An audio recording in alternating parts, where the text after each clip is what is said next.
The basin, we're starting to get used to thunderstorms as well as possibly earthquakes. But what is causing them? I set out to get some answers. Since April 1st, there have been 22 earthquakes in and around the basin, ranging from a magnitude 2.5, which are felt but only causes minor damage, to 4.1, which can feel like a large truck driving by. My husband and I, we were at home, we were watching a movie, and we had just looked at each other to say something about the movie, and all of a sudden, we just felt everything shake, and we were like, what was that? And our first thought was an earthquake. Felt my table moved. I'm like, am I seeing this right? Am I feeling this right? And I'm like, it only happened for a few seconds. And I was like, could it be an earthquake?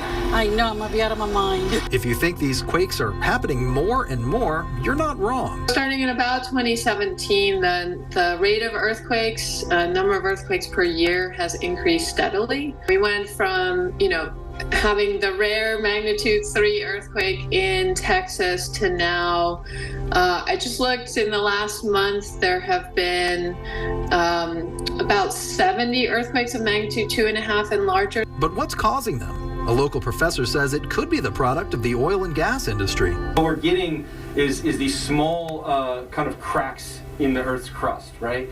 And what's happening with those cracks over time is they have fluids and within them, right? And those fluids are under pressure because they're very deep within the crust of the Earth. But it's not just what's coming out of the Earth that could be shaking things up. The process of hydraulic fracturing is actually, in the name, fracturing.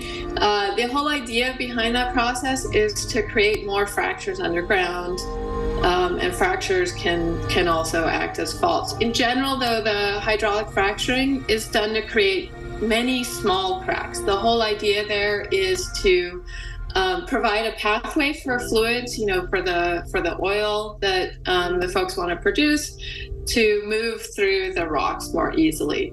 So in general, when they're doing hydraulic fracturing, the idea is to create very small fractures, but we do see measurable earthquakes happening as part of that process. The concern is that as we've seen more of these small earthquakes happening, that can be an indication that the injection is causing a change of pressure in the subsurface that could potentially lead to larger earthquakes in the future. And more small earthquakes could indicate more large earthquakes too. For every, say, 100 magnitude 3s, you're going to see 10 magnitude 4s and 1 magnitude 5. For every 10 events, you get one larger event. The Texas Railroad Commission has released new guidelines for oil companies after a rise in earthquakes. The RRC says saltwater injection from oil wells is likely the cause.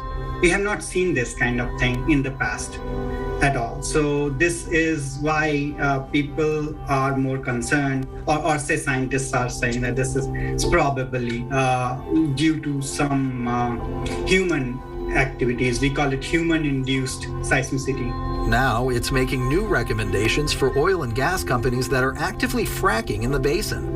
This as the USGS continues to analyze how these quakes are caused. Essentially what's going on here is you have faults in Texas already. So the ground underneath where you stand, there's all kinds of broken up rock and faults. But you don't get earthquakes a lot of the time because you're not building up stress. So these faults were sort of sitting there happily, not doing anything for decades or centuries or longer. But what has happened as we inject fluids into the ground is you're changing the stresses on those faults. And so those faults are slipping in much the same way that they would during a natural earthquake. It's just the source of the stress is a little different. So what should you do if you feel an earthquake? Because these earthquakes are mostly unpredictable in terms of timing and strength, having an emergency pack is about the best thing you can do. Typically an emergency kit, you want some water that will cover you for at least a few days, foods, medications, that type of thing. Though these earthquakes may be increasing in strength, there are many scientists studying the cause of the quakes. And with an emergency preparedness kit, you and yours can stay safe if there were to be an emergency. Fascinating.